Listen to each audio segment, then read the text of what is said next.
For all you lot who've been anxiously waiting to seek more clarification about Erling Haaland's future, we're sure that you have mixed feelings about the fact that Manchester City have activated the Norwegian striker's release clause at Borussia Dortmund. Once the summer transfer window opens, the youngster will leave Signal Iduna Park, and the likelihood is that personal terms will be agreed with the player very soon.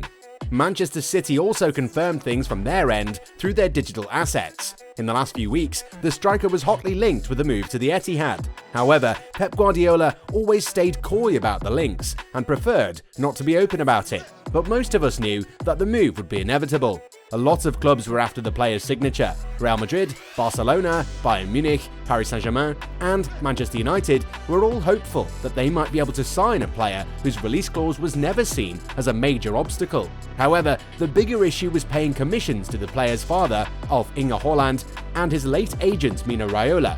But it's clear that Manchester City's needs far outweighed their worries about paying so much in commissions. The citizens had been desperate for a striker ever since Sergio Aguero departed the club last summer before being forced to retire from the game due to a heart condition. Last summer, the reigning Premier League champs tried very hard to sign Harry Kane from Tottenham, but the London Giants resisted the temptation and somehow managed to keep hold of their prized asset. If you ask us, Man City were doing fine without a recognised striker throughout the current campaign. But during the Champions League semi-final against Real Madrid, it became quite evident that the English Giants really needed someone who would not dither at the prospect of putting the ball in the back of the net.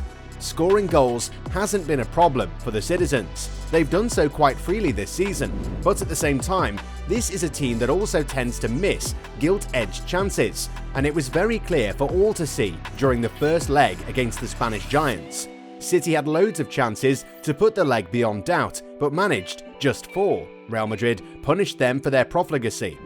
This definitely would have played a big role in forcing the club to rethink their priorities. While they got away without an instinctive young striker for the good part of 3 seasons in England, Europe was always going to be a different ballgame. And after being punished for that, City knew that they had no other option but to become frontrunners in the race to sign Haaland.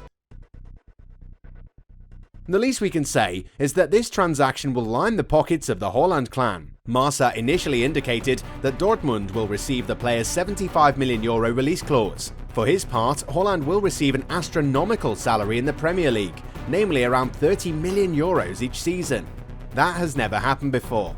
Some rumours even speak of an annual salary of €40 million if you add bonuses. Multiply one of these two amounts by the number of years on the goalscorer's contract, 5, and you get an amount between 150 and €200 million.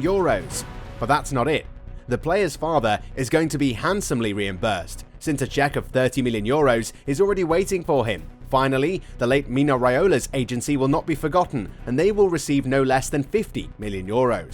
This will be enough to make this transfer one of the most expensive transactions of all time. In total, City will have to spend at least €355 million for a player who's still very young and has a ceiling that's somewhere in the stratosphere.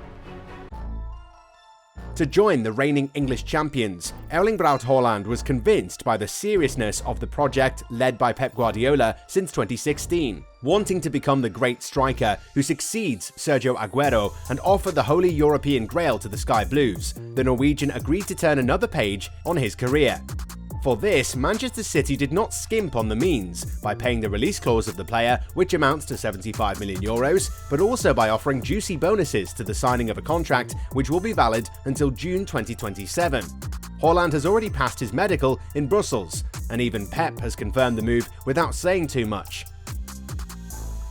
Okay, so there were legitimate whispers in Europe that Florentino Perez really wanted the youngster at Madrid. According to information from Cadena Ser, Real Madrid were interested in the Scandinavian from Borussia Dortmund, but preferred to say no because of a clause that the striker's entourage wanted to include, namely an exit voucher set at €150 million, activated at the end of the second season. Perez and the Meringues, who want to have control over their players, decided not to take that risk. City, however, were not too bothered by that. In the past, they've seen a few decent players leave the club, but since the league leaders have the financial wherewithal to offer good salaries to their players, they aren't too worried about the release clause. Alright, we admit. At times, it does seem that Haaland's overall playing style isn't exactly that of a striker Pep Guardiola would want. I mean, if you look at the strikers who've played under Guardiola, most of them have been highly technical and creative and able to play in a wide variety of roles, with Robert Lewandowski being the only exception. But for many years, Guardiola has been forced to rotate his creative players in the number 9 role, with varying effects. Gabriel Jesus was a striker, but the Brazilian prefers to play out wide since he loves having some space around him. David Villa was signed for Barcelona, but eventually moved out wide as well. Phil Foden has fared well at times in the striker role, but is also more of a wide forward.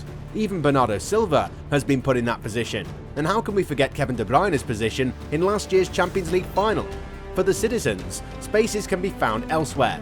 We see a lot of that in deeper positions, where the likes of De Bruyne and Cancelo have wreaked havoc in recent years. Sterling loves running the channel, and Ilkay Gundogan is one of those midfielders who makes late runs in the box.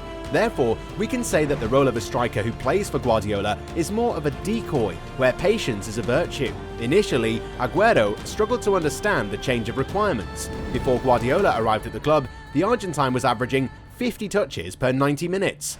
That number dropped to under 40 when the Catalonian arrived. Eventually, though, he was able to work around the new requirements. So this would naturally make a few people suspicious about Haaland's ability to succeed at the Ettihad. But we're missing out a key detail here. Haaland is the perfect Guardiola striker because he has all those traits his new manager loves in his front man. The Norwegian averaged 37 touches per 90 minutes in the Champions League. He's used to similar involvement at Borussia Dortmund. Therefore, watching his teammates pass the ball around is not going to make him worry about his situation. He's used to that. But of course, there will be a few things he'll have to adapt to. At Dortmund, he was expected to score on the counter. This isn't going to happen at City, who recycle possession and dominate it in most games. From afar, Haaland looks like a striker who uses his physical attributes to flourish, but that's not the case at all.